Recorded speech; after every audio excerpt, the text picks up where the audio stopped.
Hello friends, আবার একটা নতুন ভিডিওতে তোমাদের সবাইকে স্বাগত। আশা করি তোমরা সবাই ভালো আছো এবং সুস্থ আছো। গুড ইভিনিং সবাইকে। তো আজকের ভিডিওটা আমার সেই সকল ভাই বোনদের জন্য খুবই গুরুত্বপূর্ণ যারা এই মুহূর্তে ম্যাকআউট ইউনিভার্সিটি এবং ম্যাকআউট ইউনিভার্সিটি অ্যাফিলিয়েটেড বিভিন্ন কলেজে তোমরা সেকেন্ড এবং ফোর্থ সেমিস্টারে পড়াশোনা করছো। তো তোমাদের ফার্স্ট এবং থার্ড সেমিস্টারের রেজাল্ট গতকালকেই পাবলিশ হয়েছে এবং আজকে অর্থাৎ 1 মে থেকে কিন্তু তোমাদের রিভিউ যে পোর্টাল বা পিপিআর যে সিস্টেম সেটা কিন্তু অলরেডি স্টার্ট হয়ে গেছে। তারপর থেকেই তোমাদের মনের মধ্যে কিছু প্রশ্ন আসছে। তো অলরেডি আমি কিছু প্রশ্ন অলরেডি ডিসকাস করে দিয়েছি। এছাড়াও আজকে এই ভিডিওতে আমি তোমাদের সঙ্গে মেনলি 3টা প্রশ্ন ডিসকাস করব বা প্রপারলি এক্সপ্লেন করব। ভিডিওটা তোমরা শেষ পর্যন্ত দেখতে থাকো প্রপার ইনফরমেশন পাওয়ার জন্য। প্রথম প্রশ্নটা হচ্ছে রিভিউ পেপার কিভাবে চেক করা হয় আর রিভিউ রেজাল্ট কবে বের হবে, যেটা তোমাদের সবথেকে বেশি এই প্রশ্নটা আমি পেয়েছি বা তোমাদের মনের মধ্যে এই মুহূর্তে সবথেকে বেশি ঘোরাফেরা করছে। ওকে, নেক্সট প্রশ্নটা হচ্ছে একই এভ্যালুয়েটার কি পেপার চেক করে, মানে যিনি তোমার প্রথমবার রেজাল্ট যখন বের হয়েছে যিনি খাতা চেক করেছিলেন পেপার রিভিউ করতে দেওয়ার পর কি ওই একই এভ্যালুয়েটার কি খাতা চেক করবেন নাকি অন্য এভ্যালুয়েটার খাতা চেক করবেন, পুরোটা এই ভিডিওতে আমি প্রপারলি এক্সপ্লেন করব। ঠিক আছে, তো ভিডিওটা তোমরা শেষ পর্যন্ত দেখো। ভিডিওতে বলা প্রত্যেকটা কথা মন দিয়ে শোনো।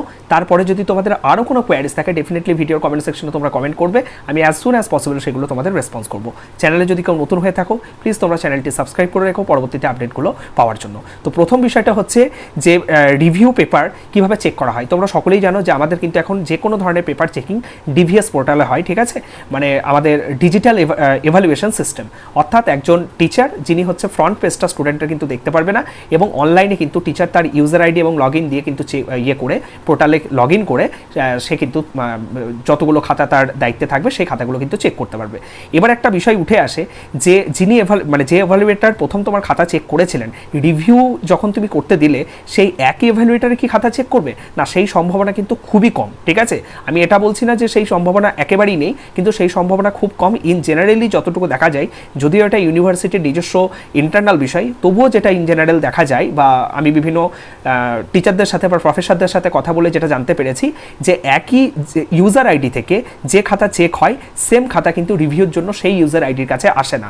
অর্থাৎ একজন টিচার তিনি তার ইউজার আইডি দিয়ে যে খাতাগুলো চেক করেছেন যদি সেই খাতাগুলোর মধ্যে কেউ রিভিউ করতে দেয় কোনো স্টুডেন্ট, তাহলে সেই খাতাগুলো কিন্তু তার কাছে ফিরে আসার সম্ভাবনা খুবই কম। তো তোমরা বুঝতেই পারছো যে মোস্ট অফ দ্য যেটা চান্স সেটা হলো তোমাদের যিনি খাতা চেক করেছিলেন, অর্থাৎ যে খাতা চেক করে বা যিনি খাতা চেক করে তোমরা হয়তো নম্বর কম পেয়েছিলে বা তোমরা রেজাল্টটা স্যাটিসফাই না, তোমাদের কিন্তু রিভিউ যখন তোমরা করছো তাহলে কিন্তু তোমাদের খাতা কিন্তু অন্য টিচার দেখছেন, এটুকু তোমরা বুঝতে পারলে। পরের যে প্রশ্নটা, দুটো প্রশ্ন হয়ে গেল, 1 নম্বর এবং 3 নম্বর প্রশ্ন একসাথেই উত্তর দিয়ে দিলাম। নেক্সট হচ্ছে রিভিউ রেজাল্ট কবে তোমাদের বের হবে। দেখো, রিভিউ রেজাল্ট ইন জেনারেল কিন্তু 1 মাসের মধ্যে বের হয়ে যায়। এবার এখানে কিন্তু এই বছর ডিলে হওয়ার একটু কারণ আছে, কারণ তোমাদেরকে আমি কয়েকদিন আগে একটা ভিডিও বানিয়ে বলেছিলাম প্রায় 1.5 মাস মতো ম্যাকআউট ইউনিভার্সিটি পশ্চিমবঙ্গের অন্যান্য অনেক ইউনিভার্সিটির মতো কিন্তু উপাচার্য বা ভিসি কিন্তু ছিলেন না। ঠিক আছে, তো যাই হোক এখন কিন্তু টেম্পোরারি ভিসি নিয়োগ হয়েছেন। তারপরেই তোমরা দেখলে যে খুব ফাস্ট কিন্তু একাডেমিক যে বিভিন্ন ধরনের অ্যাক্টিভিটিস যেগুলো স্ট্যাগনেন্ট অবস্থায় ছিল তার মধ্যে সবথেকে মেজর যে ইস্যুটা ছিল যে ফার্স্ট এবং থার্ড সেমিস্টারের রেজাল্ট, তো যেটা কিন্তু তোমাদের গতকালকে পাবলিশ হয়ে গেছে। ঠিক আছে, এরপরে তোমাদের সমস্ত কাজই কিন্তু স্মুথলি প্রোগ্রেস হবে। আপকামিং ইভেন্ট সেমিস্টারও কিন্তু রাইট টাইমে হবে, সেগুলো অলরেডি আমি তোমাদের বলে দিয়েছি। তো ইন জেনারেল রেজাল্ট কিন্তু সব কিছু মানে যদি পারফেক্টলি যদি ওয়ার্ক করে, ঠিক আছে, সব কিছু ঠিক থাকলে 1 মাসের মধ্যে ইন জেনারেল রেজাল্ট বের হয়ে যায়। এইবার হচ্ছে তোমাদের অনলাইন, আমাদের কোভিডের কারণে অনলাইন পরীক্ষা হতে হতে হঠাৎ করে যখনই অফলাইন সিস্টেমে পরীক্ষা হয়েছে, তো দেখা যাচ্ছে বা অফলাইন সেমিস্টার হওয়ার ফলে বহু সংখ্যক স্টুডেন্ট কিন্তু সাপ্লি আসছে বা বহু সংখ্যক স্টুডেন্ট কিন্তু তাদের নিজস্ব রেজাল্ট নিয়ে কিন্তু স্যাটিসফাইড না। তো যার জন্য প্রচুর সংখ্যক রিভিউর জন্য অ্যাপ্লাই করেছে স্টুডেন্ট। তো সেই অনেক সংখ্যক স্টুডেন্টের খাতাগুলো রিভিউ করতে গেলে কিন্তু যতটা সময় লাগা দরকার তার থেকে কিন্তু বেশি সময়টা কিন্তু লাগছে। তবে তোমাদের সিনিয়র দাদারা, অর্থাৎ যাদের তোমাদের কি বলবো যে 5th এবং 7th সেমিস্টারের দাদাদের এখনও পর্যন্ত কিন্তু রিভিউ তারা করেছিল। হ্যাঁ, রিভিউর প্রায় মোটামুটি তোমাদের প্রায় 2 মাস হতে চললো। ঠিক আছে, অলমোস্ট 2 মাস হতে চললো, এখনও পর্যন্ত কিন্তু রিভিউ রেজাল্ট কিন্তু পাবলিশ হয়নি। কিন্তু তোমাদের ক্ষেত্রে আমি বলে রাখি, অর্থাৎ ফার্স্ট এবং থার্ড সেমিস্টারের আমার যে ভাই বোনেরা আছো তারা যে আজকে থেকে যে রিভিউ তোমরা অ্যাপ্লাই করছো, তো তোমাদের মোটামুটি ধরে রাখা যাচ্ছে, ঠিক আছে, মোটামুটি অ্যাপ্রক্সিমেট একটা ডেট যে তোমাদের যে আপকামিং ইভেন্ট সেমিস্টার যেটা জুন 2 থেকে তোমাদের স্টার্ট হবে মোস্ট প্রবাবলি, তো তার আগে কিন্তু তোমাদের বের হয়ে যাওয়ার একটা প্রবল সম্ভাবনা রয়েছে।